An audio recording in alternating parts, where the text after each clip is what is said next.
Welcome to Beg to Differ, the Bulwark's weekly roundtable discussion featuring civil conversation across the political spectrum. We range from center-left to center-right.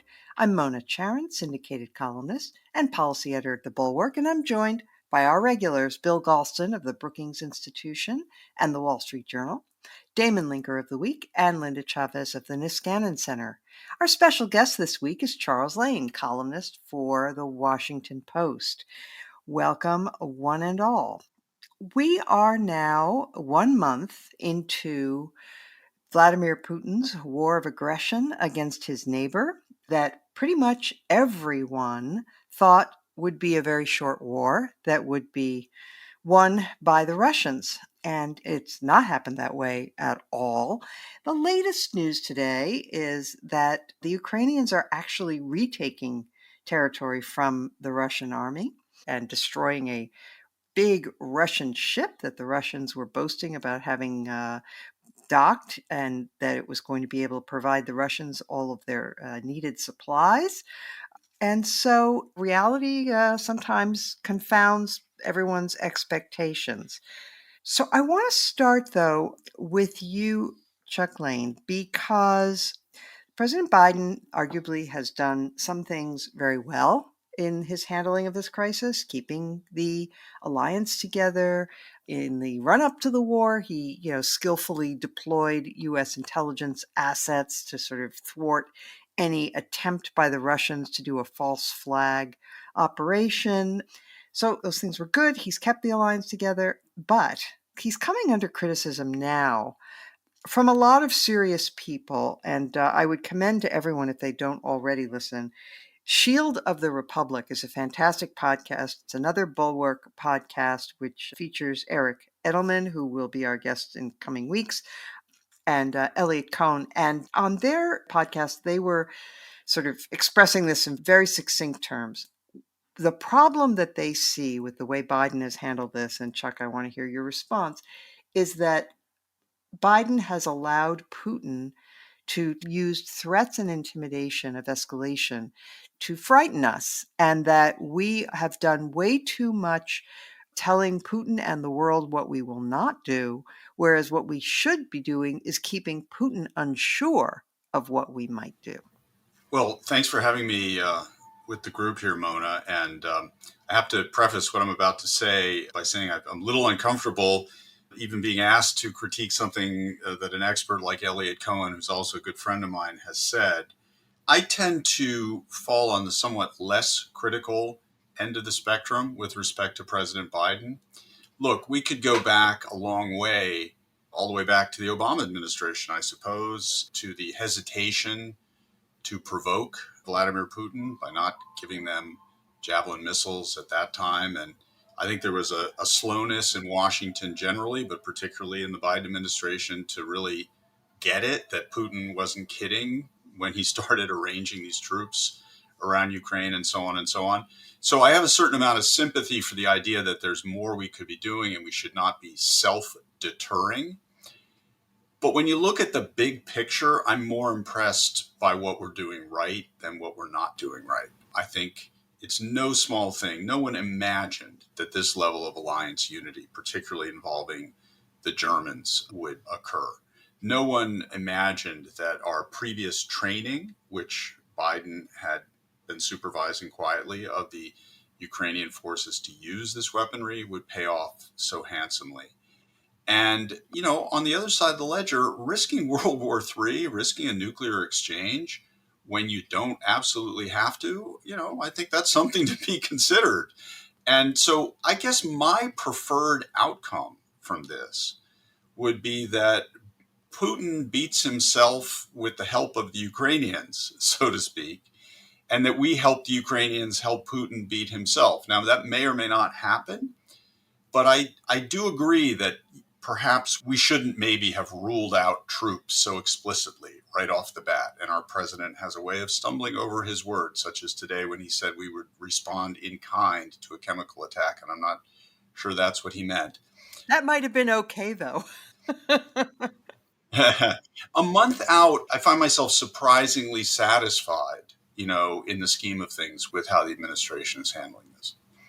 Okay, Linda, let's pick up on Chuck's point, because you can make the case that because of the signals that the West in general and the US in particular have been sending to Putin since 2008, we really need to change our message in no uncertain terms, because arguably we have given him the impression that he can really do a lot of aggression without cost. What do you think about that? Well, that's exactly right. I mean, it's not exactly analogous, but let's say you're dealing with a schoolyard bully who's been threatening to take your lunch money. One of the things you don't want to do is to telegraph what your moves might be to evade running into the bully. But the other thing you don't want to do is say, now, if you take my money, I'm not going to report you to the principal, or I'm not going to call the police, or I'm not going to give you a good punch in the nose. You don't want to say what you're not going to do, because that just will egg that person on. And I think what Vladimir Putin has learned over the course of various administrations, going back at least till 2008, with his move against Georgia, is that he pretty much can get away with it. And yes, we might throw a few sanctions at him, but he manages to survive all of those sanctions. Now, this time, I think President Biden has been effective in doing much more than any of the previous presidents have in meeting Putin's aggression. But I think that he has been wrong to be so definitive in what we were not going to do. I mean, it wasn't just that we're not going to put American troops on the ground to fight Russian forces. It's also we're never under any circumstances going to have a no-fly zone. And I've said ad nauseum on this program, I'm not sure that that's going to hold up and is going to stand if we have the kind of humanitarian crisis get worse, with one that we're already seeing, but one where people are literally starving in places like Mariupol and other places within Ukraine. So I don't think he gets high marks for that. But as Chuck suggested, he gets really good marks for what he has done in terms of uniting NATO and uniting our allies' response so that we are all walking in lockstep. And what's been sort of interesting the last few days, it has been some of those NATO allies who, at least quietly, are saying, don't telegraph what we're not going to do. Well, actually, apropos of that, I have a quotation right here from Marko Mikkelsen, who is the head of the Foreign Affairs Committee of the Estonian Parliament. And he said, I don't think this is very productive when we say every so often we don't want World War III or we don't want conflict with Russia. That's a green light to the Russians that we're afraid of them. That is exactly right. And good for them. So, we have seen a stiffening of the spine. I am just so pleased that the new German Chancellor, Olaf Scholz, has been so good in terms of saying that Germany is going to double its defense spending. He's not a Christian Democrat like Angela Merkel. He's a social democrat. And I would not have expected this coming from a left of center party. Even the Greens in Germany Even the Greens, right? Yes.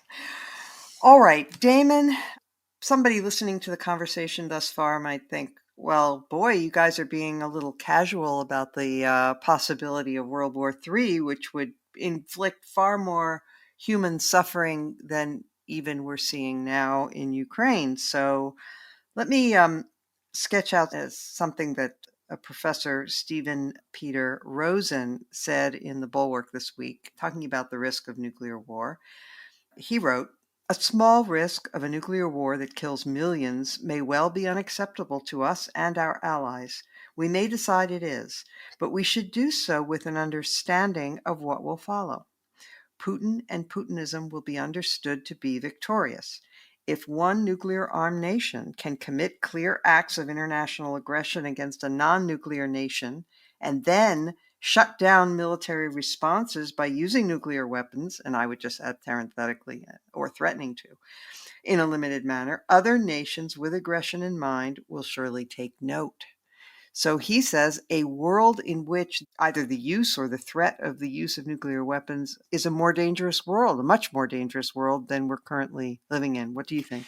Well, I think it's important, as usual, but especially in this case, to make some fine grained distinctions here. If we're talking about strategic nuclear weapons, ICBMs, the kind of proverbial 1980s nightmare scenario from the day after and other pop culture things, all the way back to the 50s with students hiding under their desks, the notion of within an hour's time of miscalculations and overreactions, the entire world goes up in flames. That is a true, still, thank God, outlier scenario that does have to frame our thinking and the thinking of people like Joe Biden and the other world leaders when they think of how to respond to Putin, because he's one of a few nations on the planet who does have the resources to participate in that kind of an escalation. So that has to be a kind of outer bound of worst case scenarios that affect how we respond to various events to try to avoid that worst case scenario. That's very different than the other scenario that is being bandied about. I think more realistically is the possibility that Putin realizes his conventional forces are not going to do this for him, that if he leaves clearly and undeniably defeated from Ukraine, he will be finished. There will be a coup. He will be deposed. He will probably not survive. In that kind of a trapped into the corner scenario for him, the question arises, would he use tactical nuclear weapons, smaller yield nukes, usually smaller even than Hiroshima and Nagasaki sized atomic weapons that are designed to be used on a battlefield against enemy army or in encampments on the ground. And that would in itself be an enormous escalation, because no country has ever done this other than Hiroshima and Nagasaki, used by the United States to end World War II with Japan. So in that scenario, I think the calculus has to be different. I don't think he will. I think it's still probably I don't know, I'll guess 10% chance he would do something that rash. But if Putin were to do that, to either use tactical battlefield nukes against a Ukrainian city or military battalions on the ground, then I do think we're in an extremely dangerous situation where we absolutely do have to respond, and to quote our president, perhaps in kind. And, I'm not going to try to specify exactly what that means, but precisely from that quote that you read before I spoke, we cannot be in a world in which any country that possesses such weapons can freeze all other countries from responding simply by using those weapons on the battlefield. So if Putin does that, we must respond in a way that makes absolutely clear to him that we will not be bullied by such acts, because the alternative scenario for the future of world order is catastrophic, frankly. Then you really want to see an arms race for tactical nukes? Then we have it. Every country in the world will think that they have an automatic get-out-of-jail-free card to do anything they want, on the assumption that opponents will simply bow down and let them get away with it. So, Right. So let me just push you a little bit, though, on sure. that point and ask. So you say if he uses it, we have to respond, but how do we deter him from using it? That's the question. How do we signal that this is a line he dare not cross? And how do we frighten him? Well, I mean, part of that relates to something that came to mind before you got to me in the roundabout here on the podcast, having to do with why Biden keeps telegraphing what we won't do. And I'm kind of sympathetic to that criticism of him. Like Chuck Lane, I generally think Biden has done a pretty good job in a very difficult situation, all things considered. But one place where I also have occasionally raised an eyebrow is, well, do you need to announce beforehand what we won't do, rather than kind of using strategic ambiguity and threats to hope that we can actually try to do a little bit more to get him to make different calculations about what to do in the future?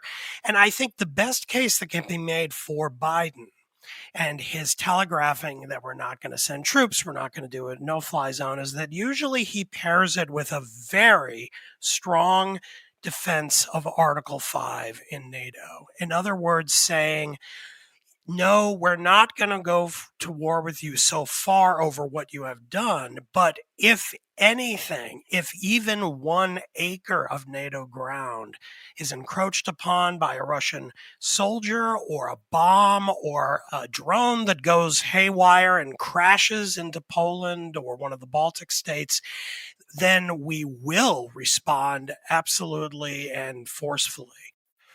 That exact logic has to be, I think, what Biden needs to begin to do. He needs to expand that beyond Article 5 and NATO to say, if you use tactical nuclear weapons in this conflict, we will respond in kind. And in that way, I was actually slightly cheered to hear him say it. I don't know if it should apply to chemical weapons, and it certainly wouldn't mean that we would therefore use chemical weapons against Russian troops. I think that's unlikely. But if it's a tactical nuke, it might be that we have to maybe not do it ourselves, but hand off a couple to Ukraine and have them let Putin know. In that kind of a situation, I think we want the opposite of strategic ambiguity. We need to make absolutely clear to Putin that if you do this, you will be facing a mirror image of the same thing coming right at you. You are not free to do this. Okay, thank you. Bill, let me know if you agree or disagree with anything that's already been said. And then I want to ask you about a column you wrote this week. And I think I disagree with it, but it's possible I misunderstood it. So tell us about anything you wanted to comment on what's so far been said, and then we'll get to your piece. No, because I agree with everything that Chuck began by saying. That is my position as well. And to the extent that anyone disagrees with Chuck's position, they disagree with mine as well. Okay. So in this piece that you wrote in the Wall Street Journal, you said that you envisioned that this is the moment for a big confab of European nations to settle long postponed issues arising out of the post-Cold War world. And you posit, is it possible that NATO could officially withdraw its long-term offer of membership to Ukraine and Georgia in return for Russia's formal acceptance of NATO's expansion into Central Europe and the Baltic states? That made me question. I mean, look, what good would Russia's guarantee be? They've made all kinds of guarantees to Ukraine. They promised that Ukraine was free of, aggression when it gave up its nuclear weapons in the aftermath of the fall of the Soviet Union. They've made all kinds of promises that they flagrantly disregarded.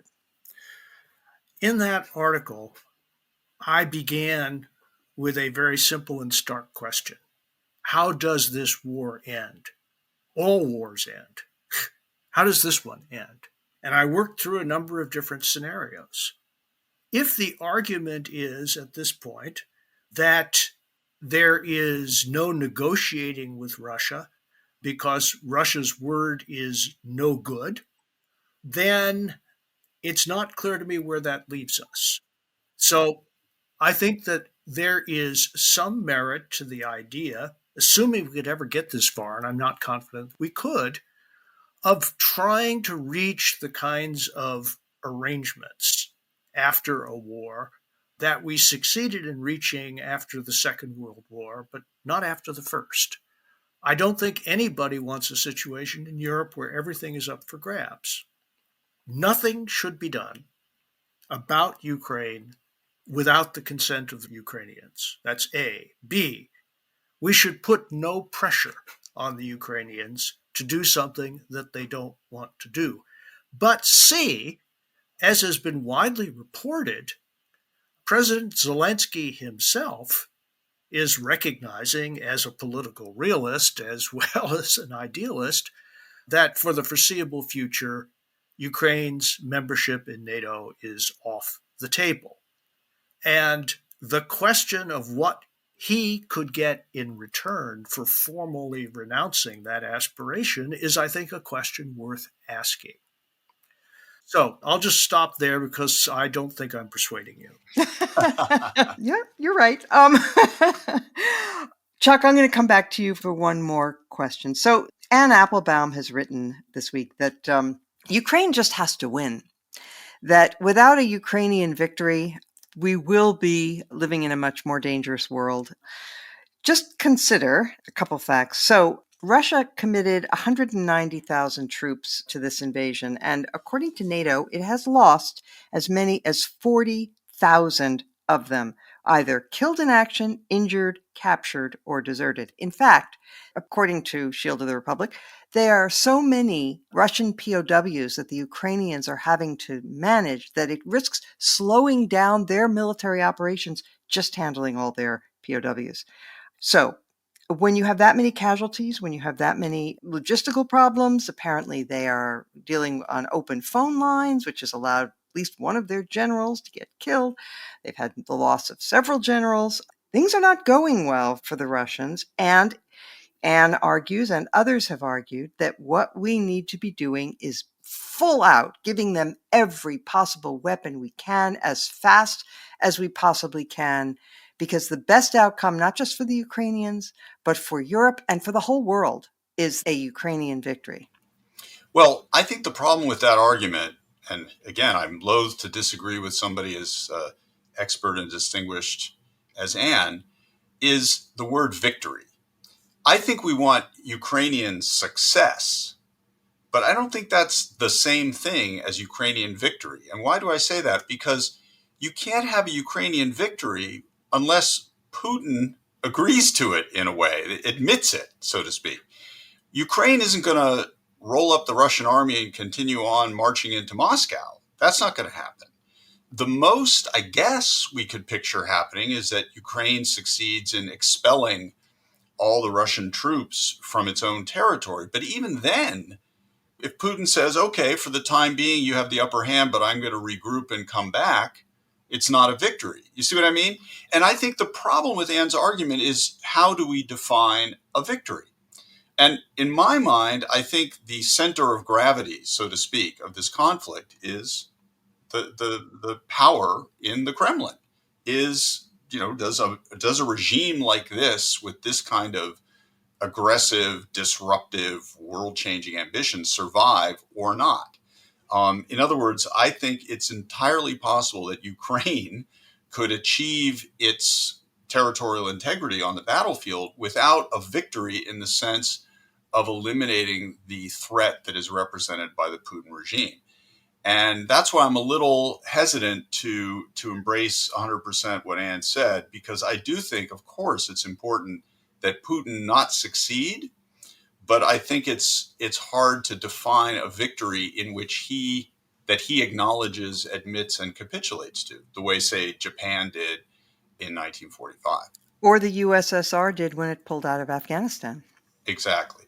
And I think that was a different, for a lot of reasons, that defeat for the Soviet Union in Afghanistan was something that led to a regime change over the next couple of years, or contributed to one, in a way that I'm not sure that this would have to also do for it to be truly considered a victory.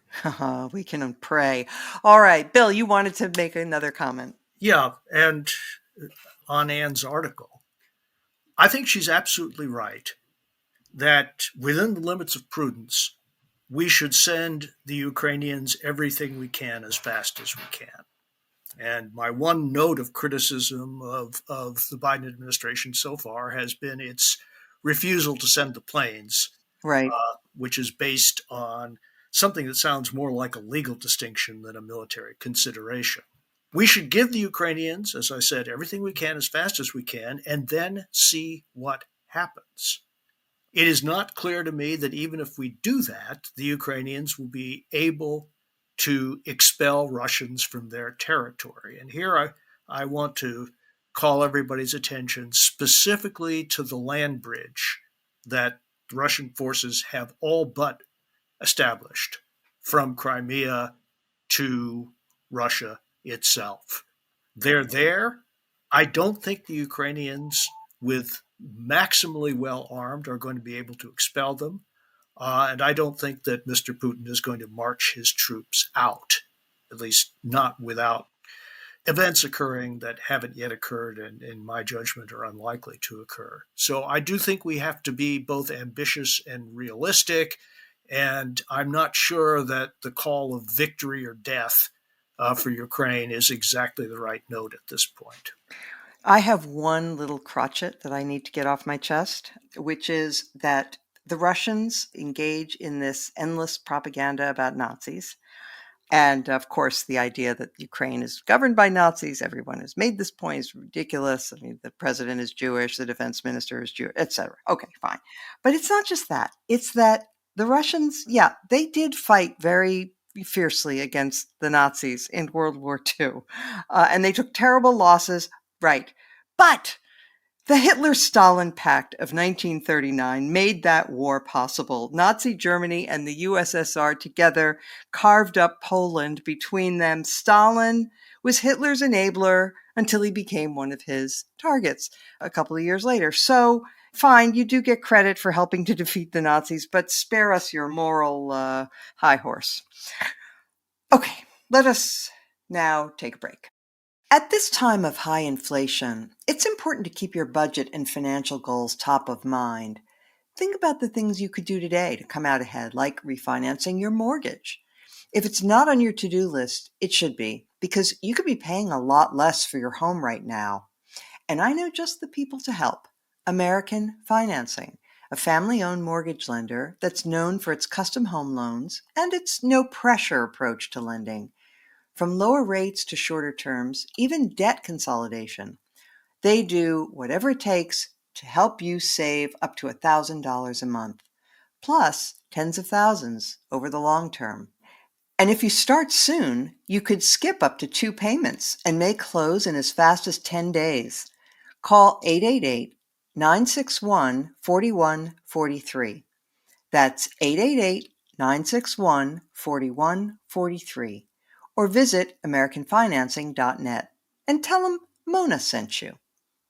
NMLS 182334, NMLSConsumerAccess.org.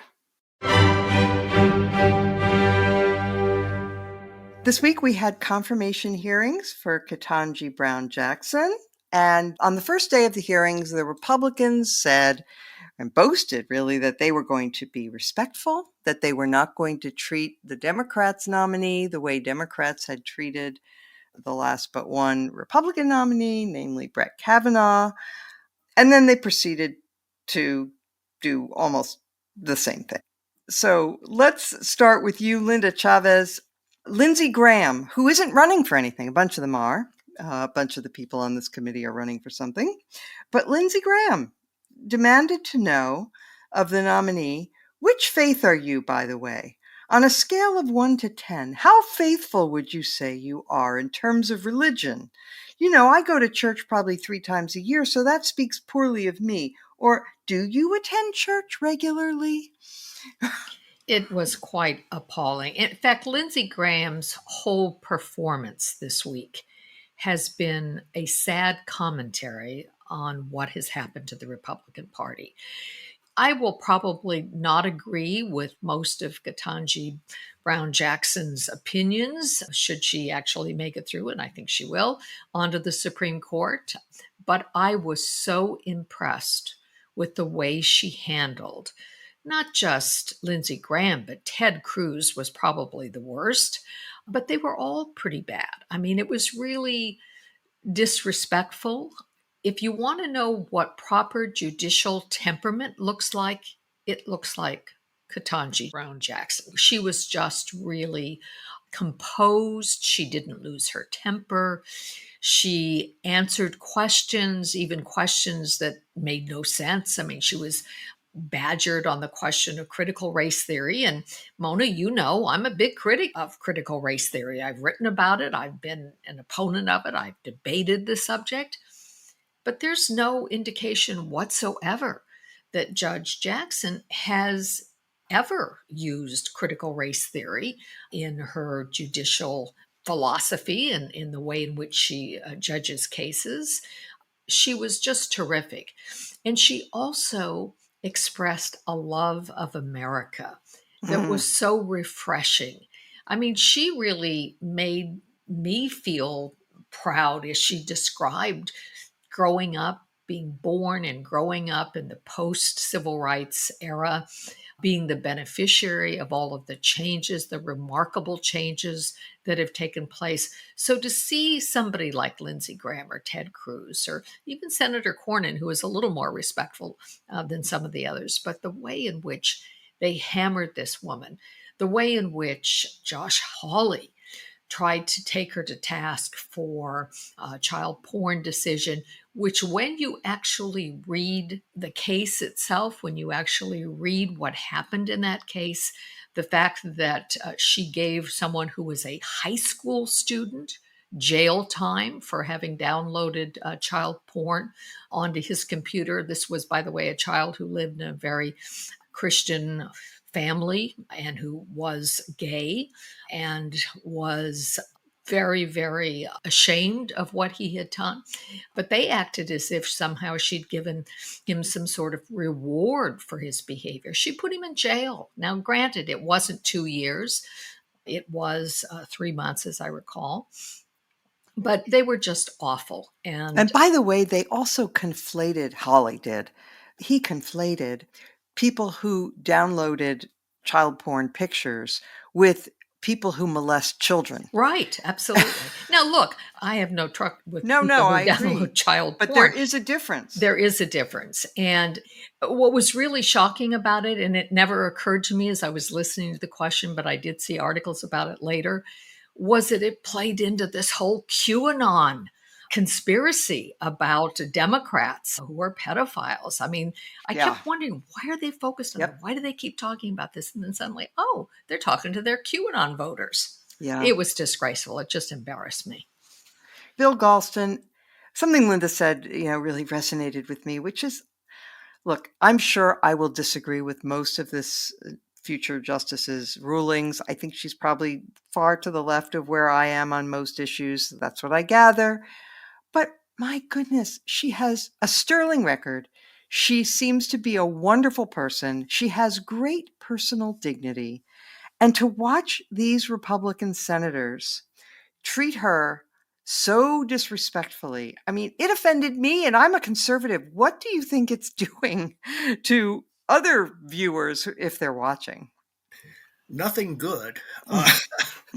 As she was interrupted time after time, I'm sure there were very good reasons for her to hold her tongue. But I'm sure she must have been tempted at some point to say, very quietly but firmly, Senator, I don't know how you were raised, but I know my parents raised me not to interrupt people, but to wait until they were done expressing their thoughts so that you could respond appropriately. I think it took a lot more self-restraint than I would have had in those circumstances. But let me just make the two obvious points. You have at least 4 Republicans on the Senate Judiciary Committee who look at the mirror in the morning and see a potential president, or at least vice president, staring back. So what's really interesting about their performance, which is part of running for national office in today's Republican Party, is what they decided to focus on as the best way of promoting their prospects. I think that speaks volumes for the centrality of the social issues in today's Republican Party and the very sharp cleavages between Republicans and Democrats on that point. In previous decades, you could imagine really tough questions.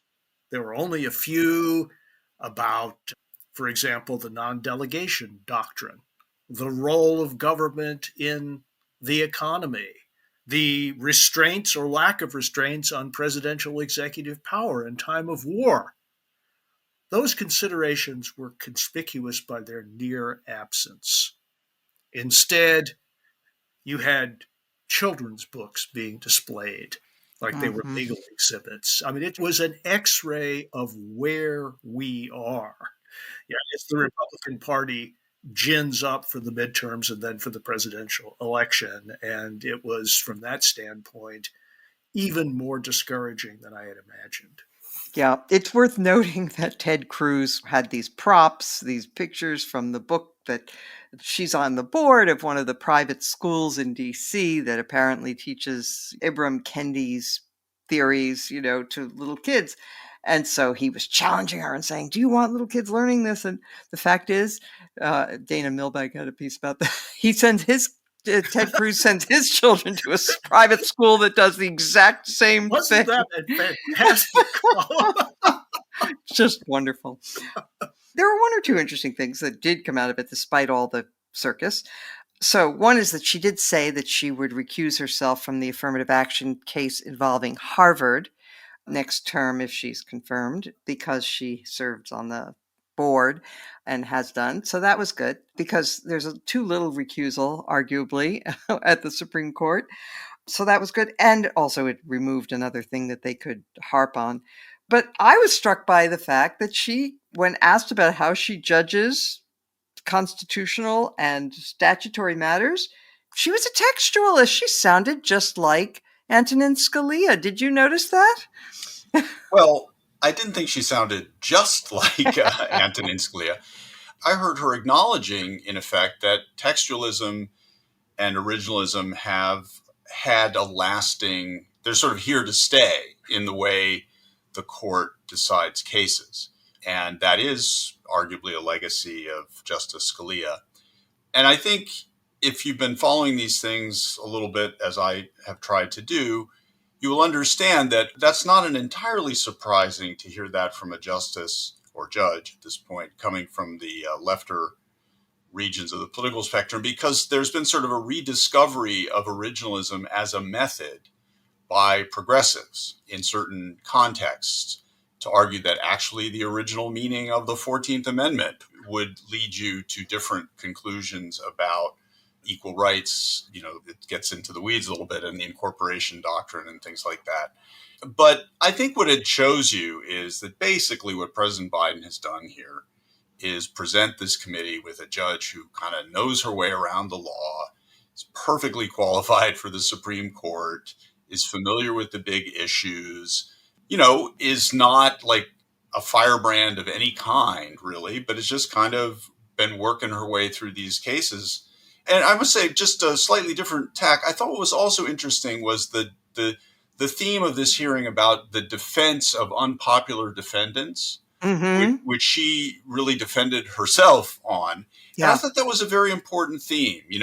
She has been a defense lawyer, and she did amicus briefs for some of the Guantanamo prisoners, and they tried to make it sound like she was sympathetic with terrorism, which frankly I thought was even more scurrilous than some of the things that you're referring to. And I think it was a good little seminar for the country, on the value of the apolitical professional duty of an attorney and a lawyer to stick up for somebody who is unpopular and is in trouble with the law. Yep.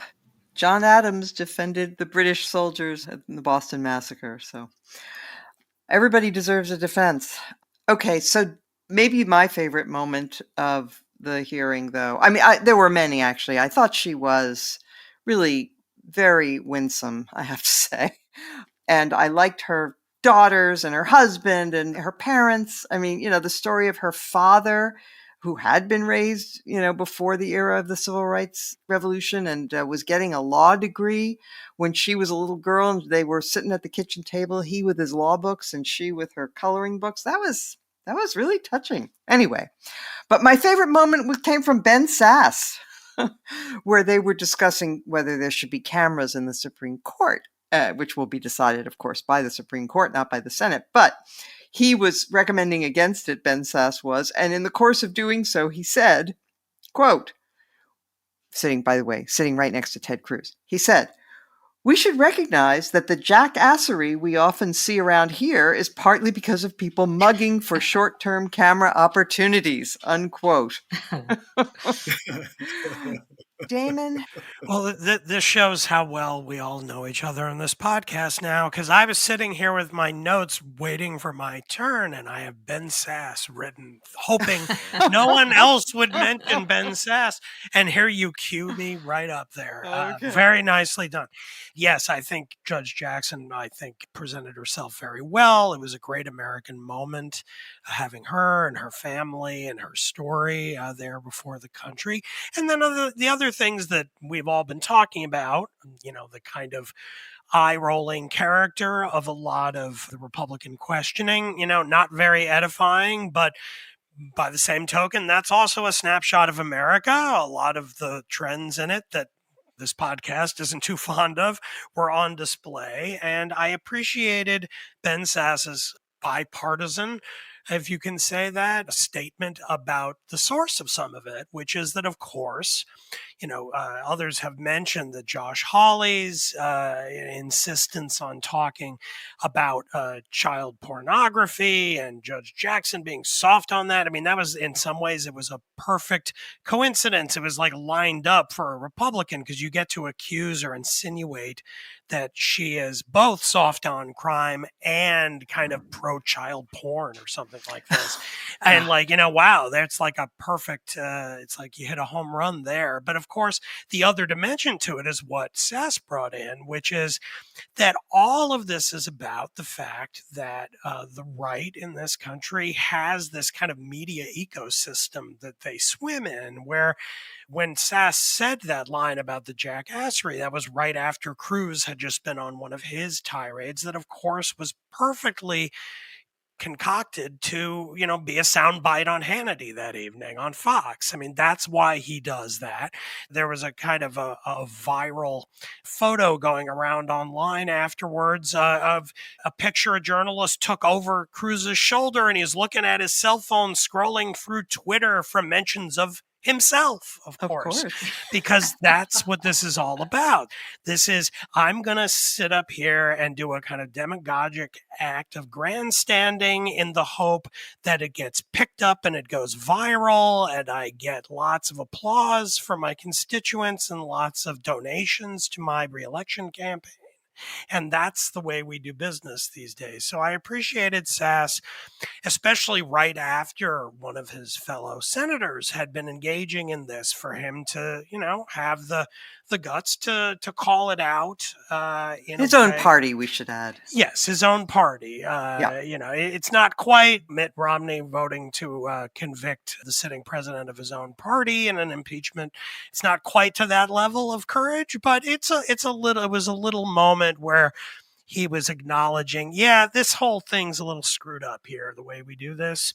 And really, I mean, let's be honest. At this point, these hearings exist in the first place because of television.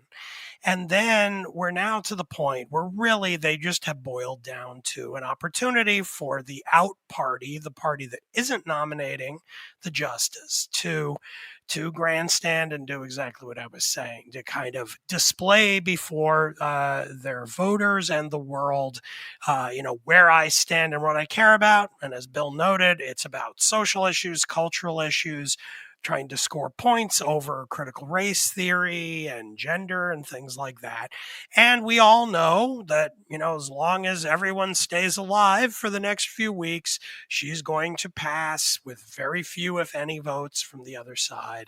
And on we go with the the edifying display of American Exactly. politics. Well said. Chuck, I'm going to give you the last word here. It doesn't speak well for democracy, which, as we know, is the worst form of government except for all the others. But the fact is, the cameras do bring out the worst in people. I don't think there's any doubt about that. Brian Lamb is a friend of mine. I love him. I think C-SPAN did lots of great public service, but it also contributed to the dumbing down of what the Congress does. Matt Iglesias talks about the secret Congress, that the things that are done sort of behind the scenes without any publicity are done smoothly, efficiently, in a bipartisan fashion. The Intelligence Committee, which is behind closed doors, is very, congenial and so forth.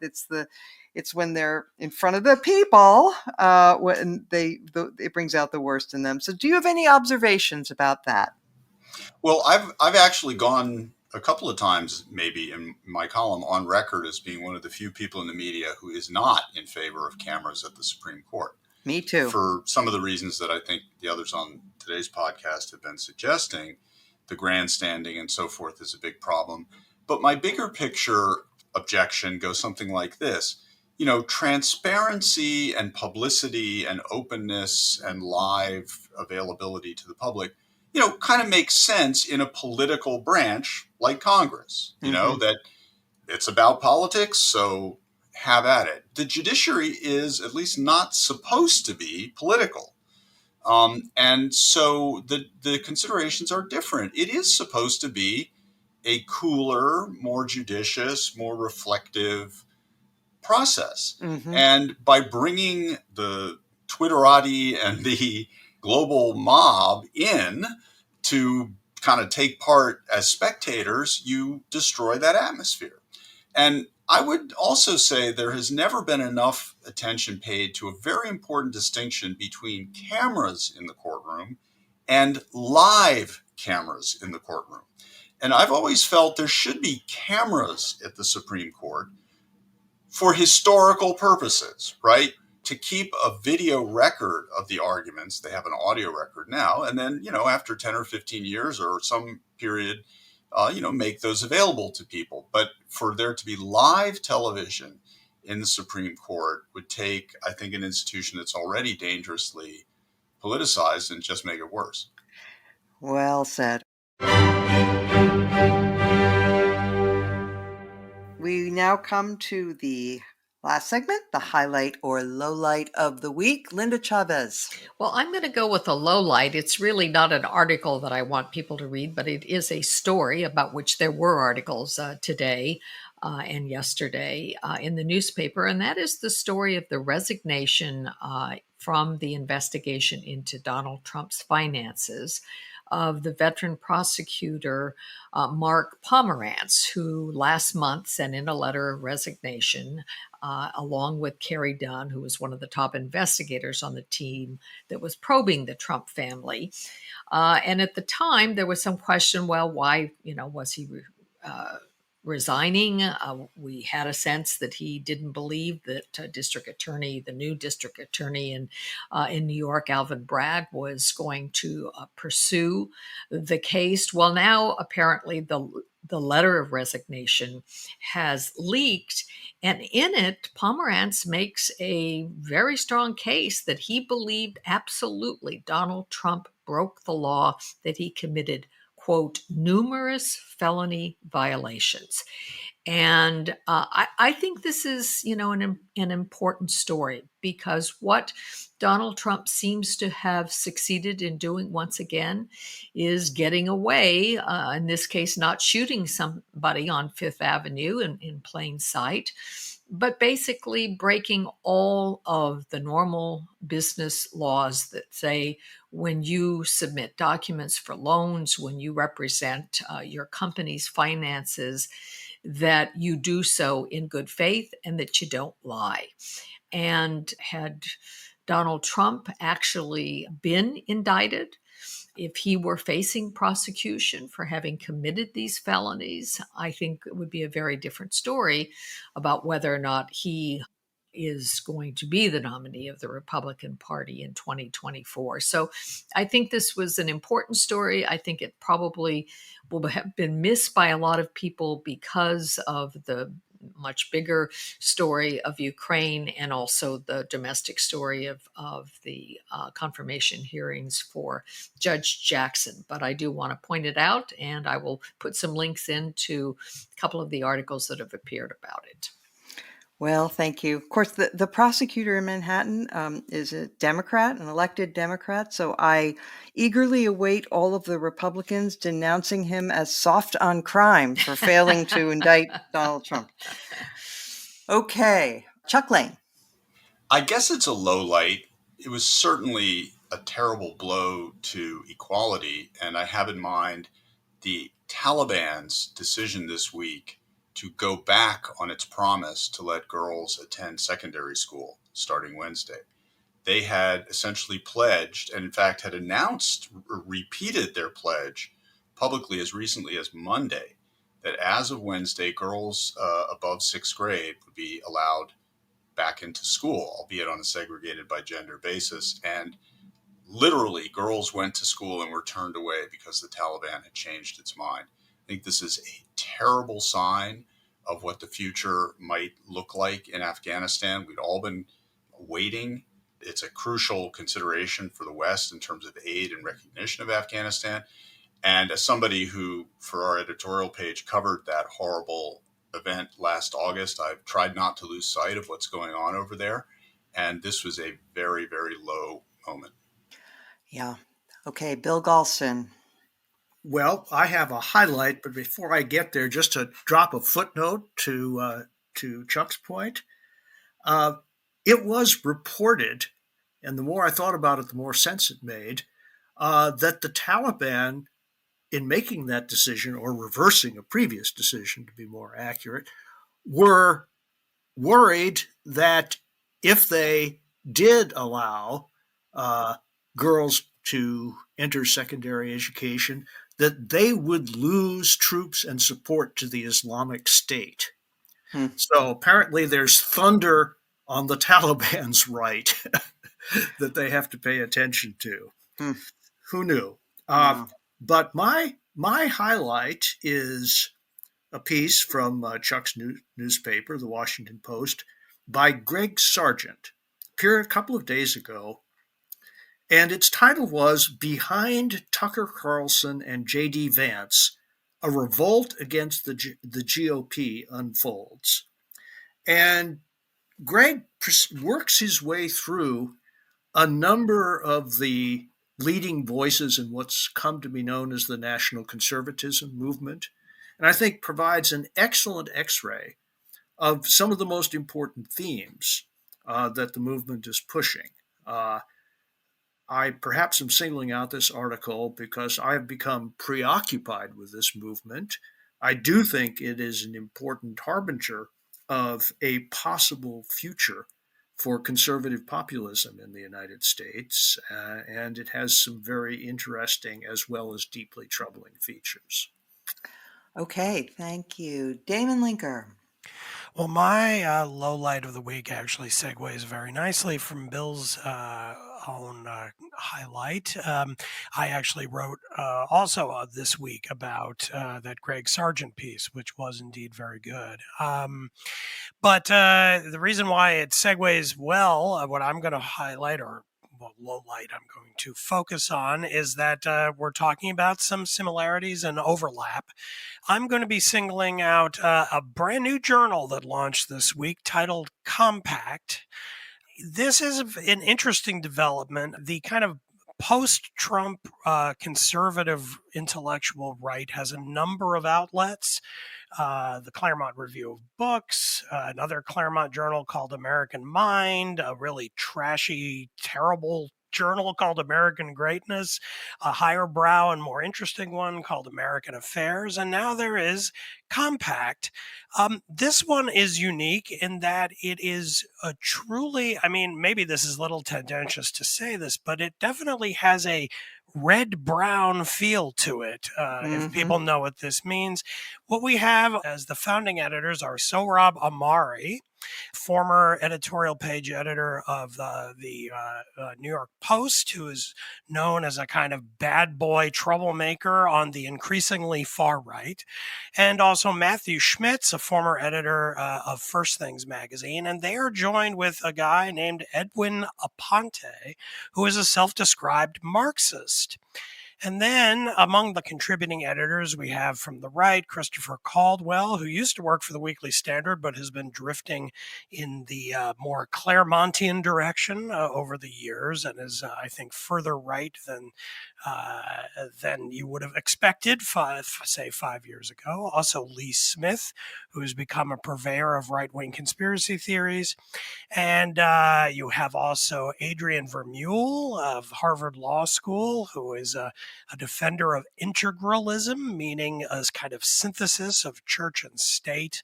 Also, Leo Leibovitz, who writes about lots of cultural issues from a pretty far right-wing position, very often for Tablet Magazine, Patrick Deneen as well.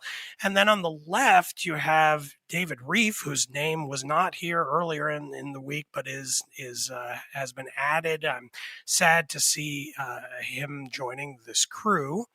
As well as some British academics and kind of controversial people. A woman named Nina Power, who wrote a piece this week about how the patriarchy is a good thing, kind of from the left, as well as Slavoj Žižek, the kind of another bad boy philosopher from Great Britain, usually thought of as on the left, but he's an oddball out. And then also joined by Glenn Greenwald and Michael Tracy, who are kind of all-purpose journalistic anti-establishmentarian types. So basically, the one thing uniting all of these people is absolute loathing of liberalism and centrism. In other words, everything that this podcast stands for. So if you ever, listeners to this podcast, want to get the complete diametric opposite of what you get here, I suggest taking a look at Compact Magazine and seeing what they have to offer you. There you go. Thank you, Damon. I think of them all as arsonists, intellectual arsonists. Oh, absolutely. This journal exists to fire heavy artillery at the liberal establishment from any and every direction. And then what will replace it? Let's see who crops up. Yeah, exactly. It'll be Trump, could be someone else. It doesn't really matter as long as it's not the dreaded centrist liberals. And that sort of nihilistic tone was very much evident in the first Donald Trump rise in 2015 and 2016, where there were a lot of people saying, burn it all down. That was the mood. Yes. All right. Well, thank you for that. I would like to praise the New York Times for publishing a long editorial called America Has a Free Speech Problem. They were picking up on a poll that they had commissioned about free speech. And it was just very solid in many, many ways. It talked about, the number of people who think that that people self-censoring is a problem. Poll found that 84% of adults think it's either a very serious or a somewhat serious problem that Americans don't speak freely in everyday situations out of fear of retaliation or harsh criticism. They also noted that 46% of respondents said that they personally had felt less free to talk about politics compared to a decade ago.